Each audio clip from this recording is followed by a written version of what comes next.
The galaxy had one universal law: never touch the children of Deathworlders.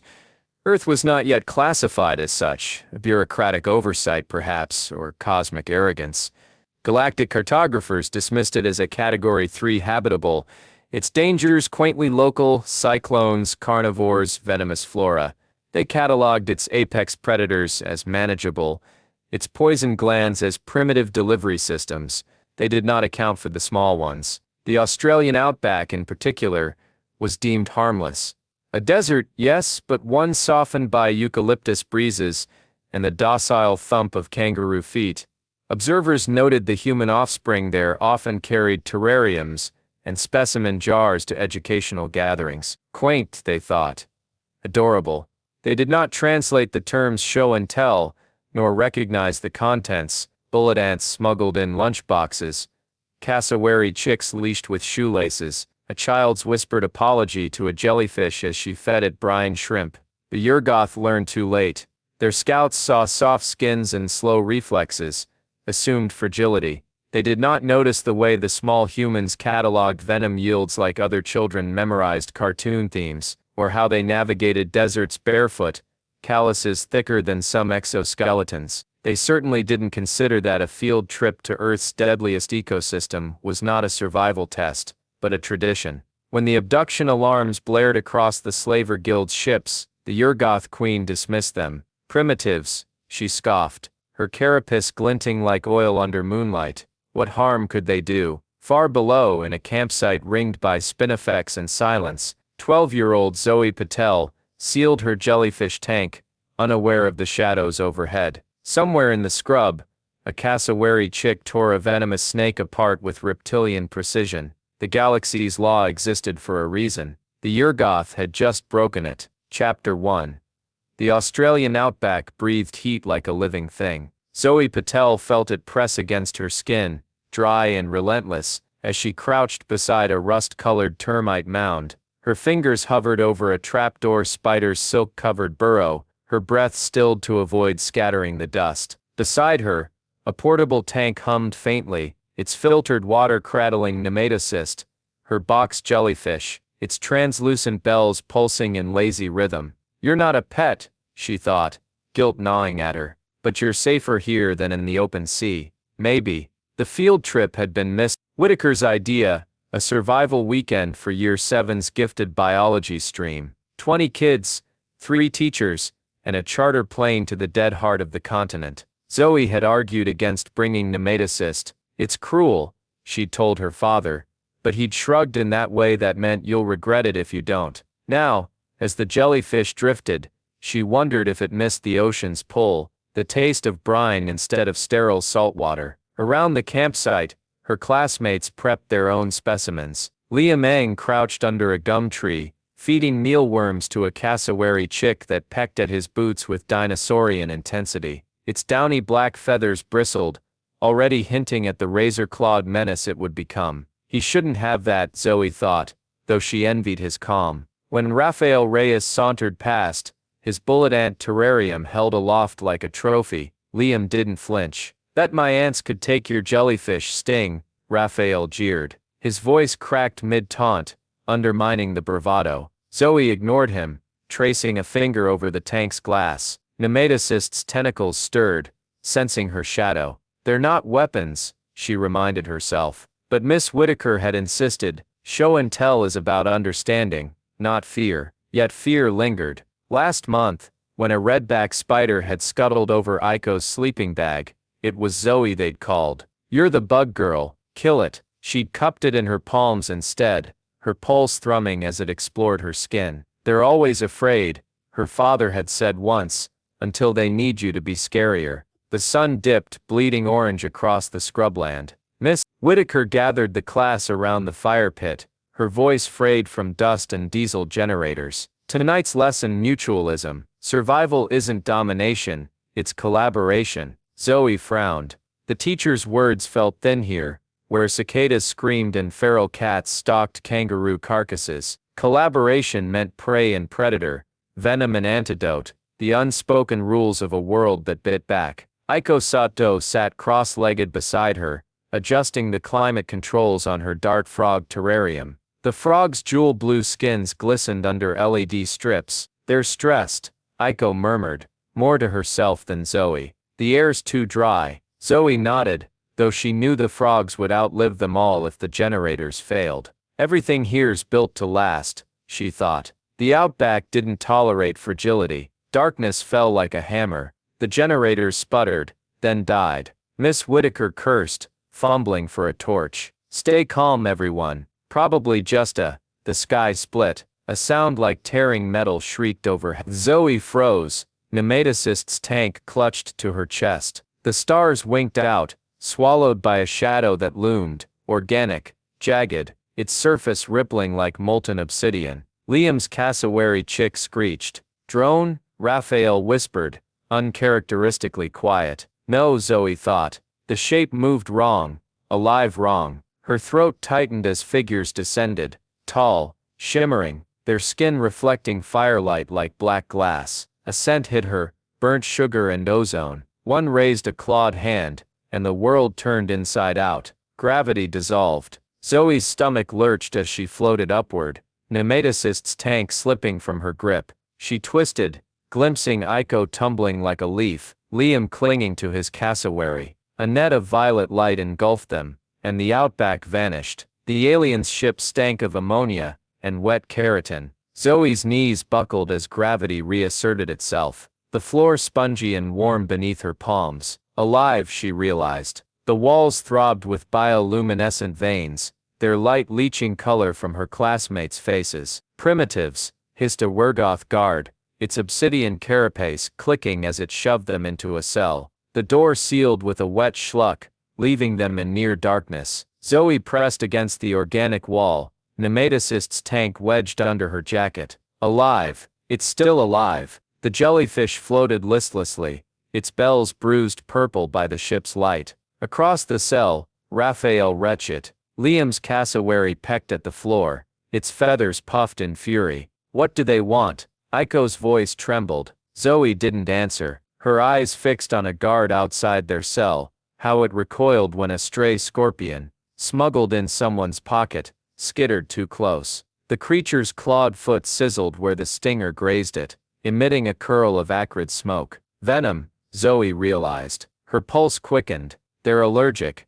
Miss Whitaker's words echoed, unbidden. "Mutualism." Zoe's fingers brushed the tank. Nematocyst stirred, its tentacles coiling. "I'm sorry," she thought. Chapter 2. The ship's walls throbbed like a diseased heart. Zoe pressed her palm against the membrane-like surface of the cell, recoiling as it pulsed warm and wet beneath her touch. Bioluminescent veins snaked across the ceiling, casting a sickly green light over her classmates. Aiko sat rigid beside her, fingers drumming a silent rhythm on her dart frog terrarium. The frogs huddled together, their sapphire skins dulled by the unnatural glow. "They're dying," Zoe thought, though she couldn't tell if it was the observation or the guilt that tightened her throat. Everything here was dying.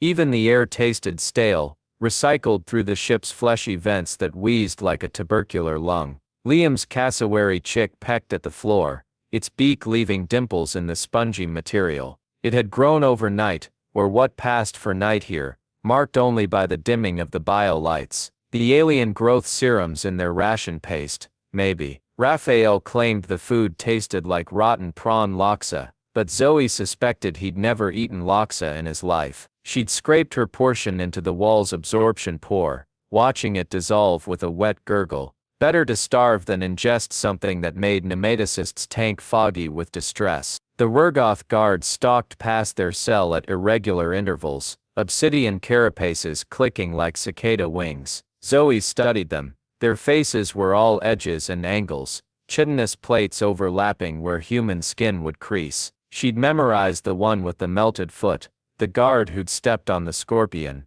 Its left claw still oozed black ichor, the injury refusing to close. "Venom," she thought. "Their weakness is venom."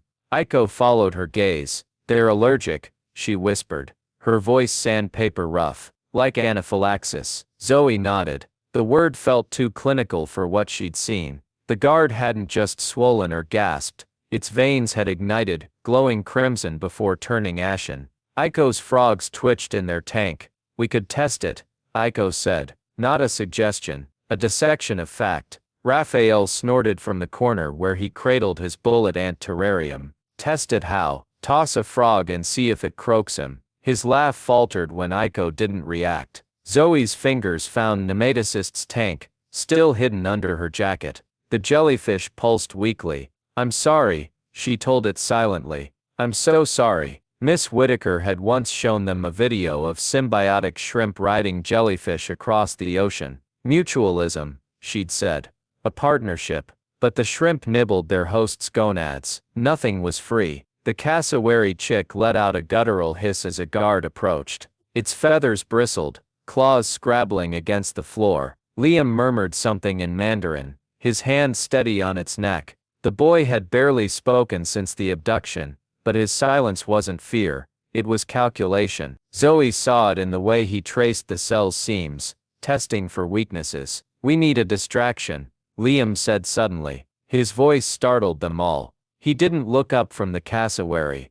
They take 2 kids at a time for training. Next time they come, we strike. Aiko's terrarium fogged as she exhaled. With what? We've got frogs, ants and a bird that's halfway to velociraptor. And a jellyfish, Raphael muttered. Don't forget Sting's murder blob. Zoe flinched. Nematocyst's tentacles coiled, brushing the tank's glass. You're not a murderer, she thought. You're just alive, like all of us. The lights flared crimson. A siren wailed, a sound like a dying kangaroo. The cell door peeled open with a sound akin to tearing muscle. 2 Yurgoth guards loomed, their obsidian claws dripping with viscous fluid. Zoe's pulse thundered in her ears. Primitives, the lead guard hissed. Its voice buzzed, as if filtered through a mouthful of flies.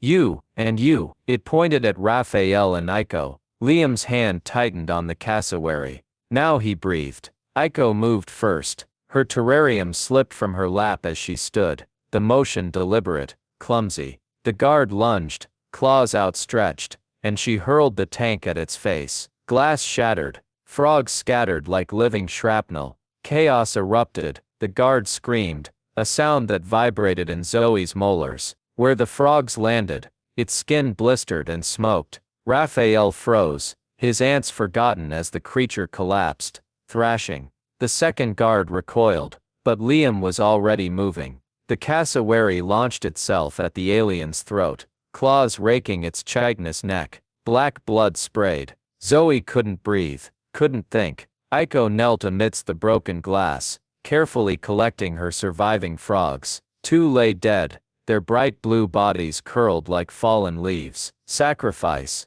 Aiko whispered, though her hands shook. It's acceptable loss. Raphael stared at the dying guard. Holy shit, holy shit. Liam wiped alien blood from his cheek. Your ants, we need them next. No way. Raphael clutched the terrarium to his chest. These took me months to breed. They'll take your eyes next. Liam's voice cracked. You heard them. We're for the pits. You'd rather die. Zoe's stomach churned. She wanted to vomit, to scream, to curl around Nematocyst's tank until the galaxy forgot her. But Aiko was counting survivors. Liam was strategizing. And the cassowary, now the size of an emu, was tearing strips of guard flesh with methodical fury. This is what survival looks like, she realized. Not Miss Whitaker's curated mutualism, but teeth and venom and bargaining with the devil. They found the throne room by following the screams. The ship's architecture shifted around them, corridors constricting like intestines, before spitting them into a vast chamber. The air here reeked of decayed meat and ozone. Biolights pulsed in time with the Queen's voice, a resonant, multi-tonal drone that made Zoe's bones ache. The Reargoth Queen loomed on a dais of fused bone, her carapace shot through with gold veins. A crown of spines jutted from her skull, each tip dripping with amber fluid. Honor to die in our arenas, the Queen intoned. Holograms flickered around her, children battling scaled monstrosities, alien crowds roaring. Zoe recognized a boy from Sydney Grammar, missing an arm, face contorted in a scream. Aiko stiffened. Accelerated time. They're aging them for combat. Zoe's nails bit into her palms. We're next. The plan formed in pieces, whispered between heartbeats. Liam's cassowary would create a diversion, grown monstrous on stolen growth serum. Aiko's frogs and Raphael's ants would disable the biolocks. And Zoe, nematocist, she thought, her soul fracturing. The jellyfish floated listlessly, its once iridescent bells now grayish. She'd read that box jellyfish could regenerate, but not without salt water, not without the sea. You're the key, Liam said, not unkindly. Venom's their kryptonite.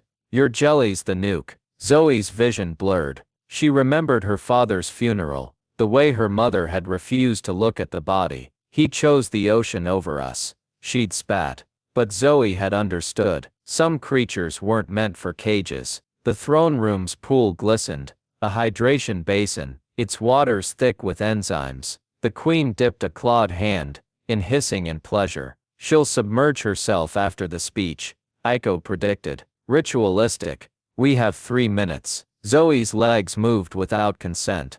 The tank felt heavier than sin. I'm sorry, she thought, as nematocist stirred. I'm so sorry. Chapter 3. The throne room smelled of burnt honey and rotting kelp. Zoe's boots sank into the spongy floor as if the ship itself sought to swallow her. Bioluminescent veins pulsed overhead, their light a sickly green gold that made nematocist's tank glow like a cursed relic. The jellyfish drifted, its tentacles limp, bells bruised purple from stress. I'm sorry, Zoe thought. For the 100th time. I'm so sorry. The Yurgoth queen's voice reverberated through the chamber, a sound like glaciers cracking. She loomed atop her bone dais, her obsidian carapace threaded with gold veins that throbbed in time with her words. Holograms flickered around her, human children, gaunt and bloodied, battling alien horrors in distant arenas. Zoe recognized a girl from Brisbane, her face contorted mid-scream as a 6-legged reptile tore out her throat. They're accelerating time, Aiko had said earlier, her voice clinical, detached, aging them for the pits. Zoe's stomach twisted.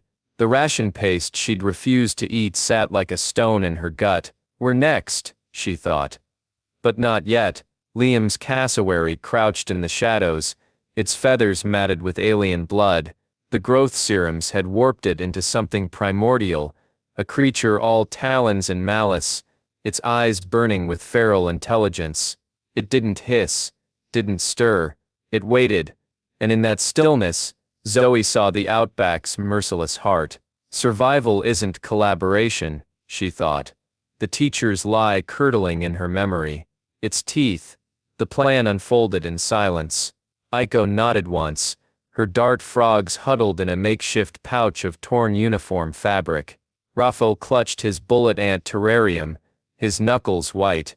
Only Liam seemed calm, his hand resting on the cassowary's neck. When he met Zoe's gaze, she saw no forgiveness there, just necessity.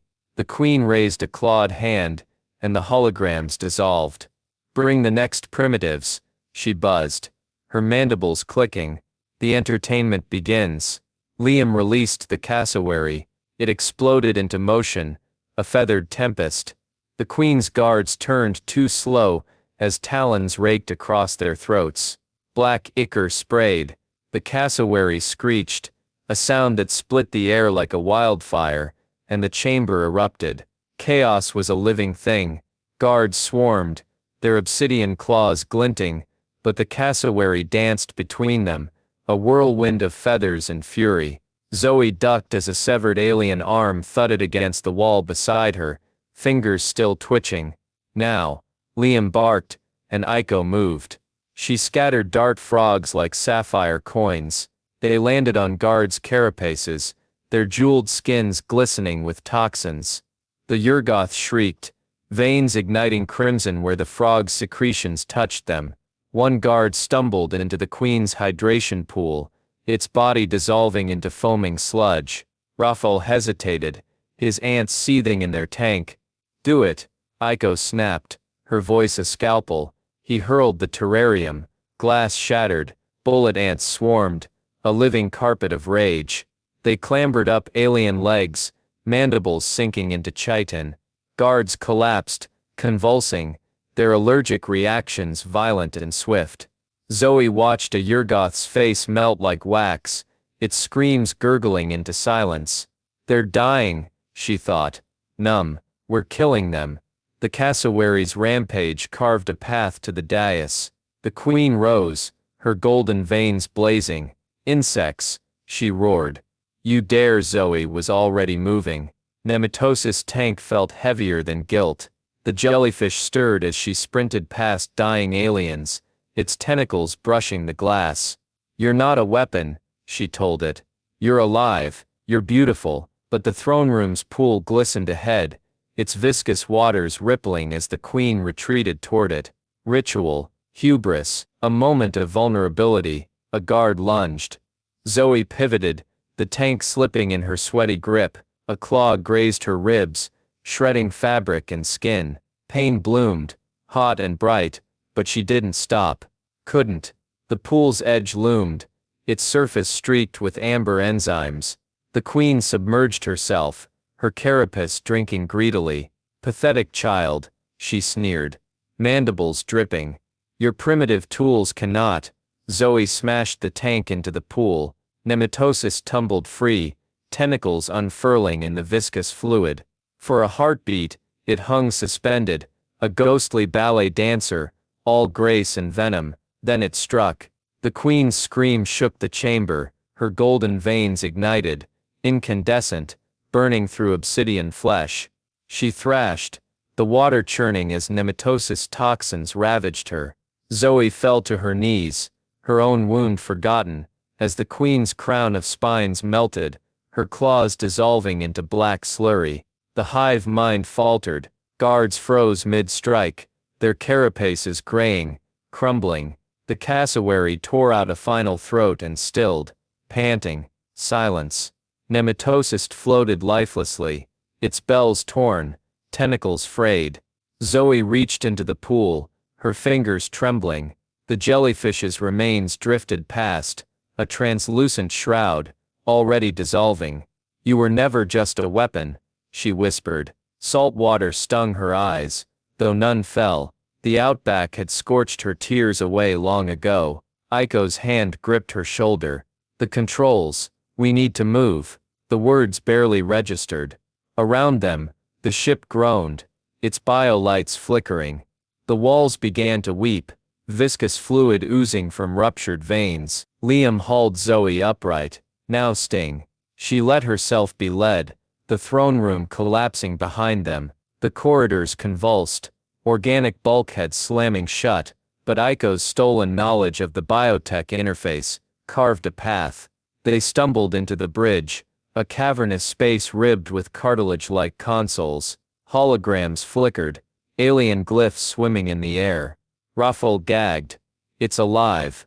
The floor pulsed beneath them. Zoe pressed her palm to a console, feeling its warmth, its wrongness. Her father's voice surfaced, unbidden, a memory of tide pools, his calloused hands guiding hers. Every creature has a language. Zoe, you just have to listen. She listened now. The ship's system screamed in a frequency beyond sound. Grief, rage, the hive mind's death throes. Aiko interfaced with the biotech, her fingers dancing over pulsating nodes.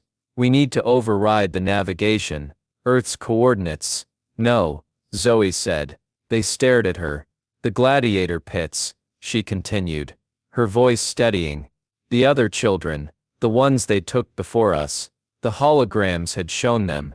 Sydney, Jakarta, Mumbai. Kids like Raffali, like Liam.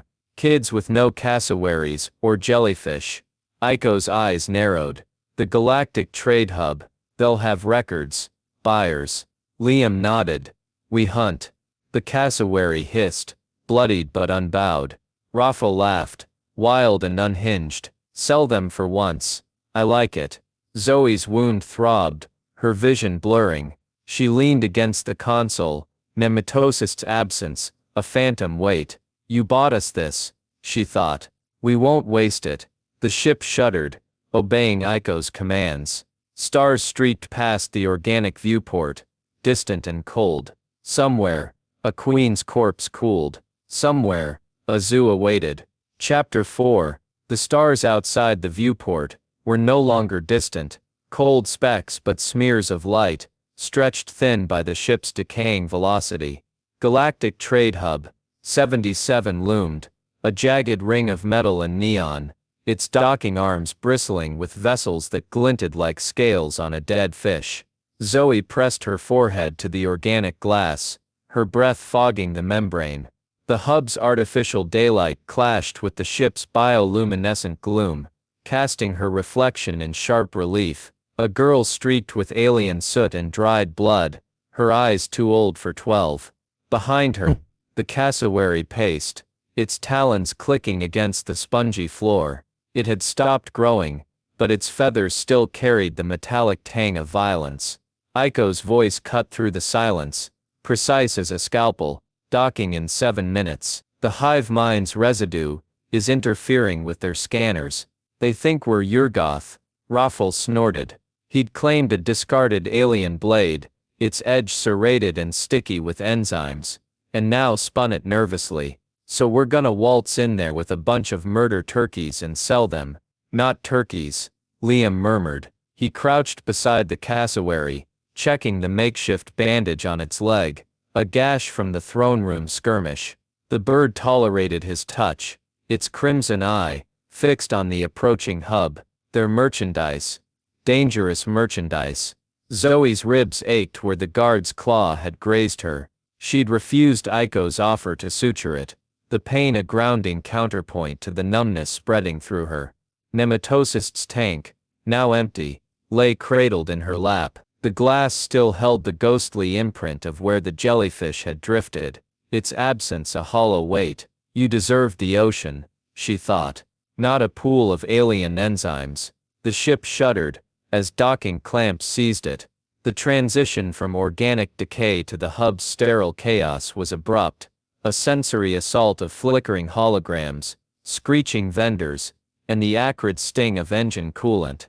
Through the viewport, Zoe watched insectoid traders in pressurized suits haggle over crates of glowing larvae, while a gelatinous being oozed past, trailing a scent of burnt sugar.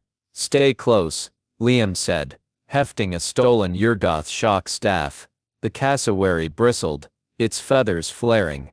They disembarked into a hangar that reeked of ozone and desperation. Alien eyes tracked them, curious, wary. Zoe kept her chin raised, mimicking the Yurgoth's rigid gait, her heart hammering. The plan was fragile, a house of cards built on bluff and borrowed time. Aiko led them through the throng, her stolen knowledge of the hub's layout guiding them to auction sector Gamma. The zoo's pavilion was a cavern of glass and steel, its cages humming with force fields. A 6-legged reptile roared, shaking the floor, while a swarm of crystalline moths beat against their enclosure. The auctioneer, a skeletal being with too many joints, leered from its podium. "Prime stock today, patrons. Fresh from the Endarian rift." Zoe stepped forward, her voice steady. "We have a consignment. Yurgoth slavers. Alive." The auctioneer's ocular implants whirred. "Yurgoth, don't sell themselves, child. We're not Yurgoth." She gestured to Raffle, who yanked open the ship's cargo hatch. The surviving crew lay bound in biofiber nets, their obsidian carapaces dulled under the hub's harsh lights. One hissed, mandibles clacking. The crowd stirred, a murmur of greed and unease. "They're venom allergic," Zoe continued, louder. "Exotic, dangerous, perfect for your collection." The auctioneer's proboscis twitched. When the price, Aiko handed it a data crystal. "Earth coordinates. Where their kind can't reach." The lie tasted bitter. Earth's location was already compromised, but the hub's patrons craved novelty, not logic. Bids flashed across holographic panels, numbers climbing. Zoe's palms sweated. The cassowary leaned against her, its warmth a silent anchor. When the final bid chimed, A sum that could have bought a moon. The auctioneer bowed. Sold to the menagerie of XOL. Relief was a blade. Sharp and fleeting. Miser Earth's dawn broke over the Indian Ocean. Pink and gold bleeding into the horizon. Zoe stood knee-deep in the surf. Nematosist's tank clutched to her chest. The water was warmer here than the Outback's bite. Gentler. Behind her, on the beach, Aiko argued with government agents, their voices muffled by the crash of waves. They want the ship, Liam said, joining her. The cassowary stalked the shoreline, snapping at seagulls. Let them have it. Zoe unscrewed the tank's lid. The jellyfish's remains floated, pale, translucent. It's just a corpse now. She knelt, letting the ocean reclaim Nematosist. The current took it gently, tendrils drifting like seaweed. You're home, she thought, salt water stinging her eyes. Somewhere beyond the breakers, box jellies pulsed in hidden schools, alive and unburdened. Aiko approached, her tablet buzzing with news alerts. We're trending. Outback Avengers. They're calling us heroes. Zoe watched a crab scuttle over rocks. Heroes didn't feel this hollow. Heroes didn't wake, gasping from dreams of melting faces. The others, the kids from the pits, they're launching a rescue op, Aiko added. Interstellar Task Force. They're using our data. Raffle jogged up, grinning. He'd traded his alien blade for a soda. Zookeepers loved the Yurgoth. Put him in a death world. Predators exhibit. Liam's lips quirked. Poetic. The cassowary screeched, scattering gulls. The package arrived a week later, delivered by a drone with galactic markings. Zoe opened it on her porch, the Outback sun baking her neck. Inside, suspended in a gel-filled capsule, was a larva, obsidian carapace, gold veins pulsing. A note fluttered out. Every monster deserves a chance. A castle zookeepers. Zoe cradled the capsule. The larva stirred, mandibles clicking softly. Her mother called from the kitchen. Zoe, lunch, coming. She hid the capsule under her bed, next to Nematosist's empty tank. That night, she read every article on Yurgoth biology she could find. You're not a weapon, she thought, watching the larva sleep. We'll do better. Outside, the desert wind howled, carrying the cassowary's distant cry. Somewhere, a new hive mind stirred. Somewhere, a child vowed to break the cycle.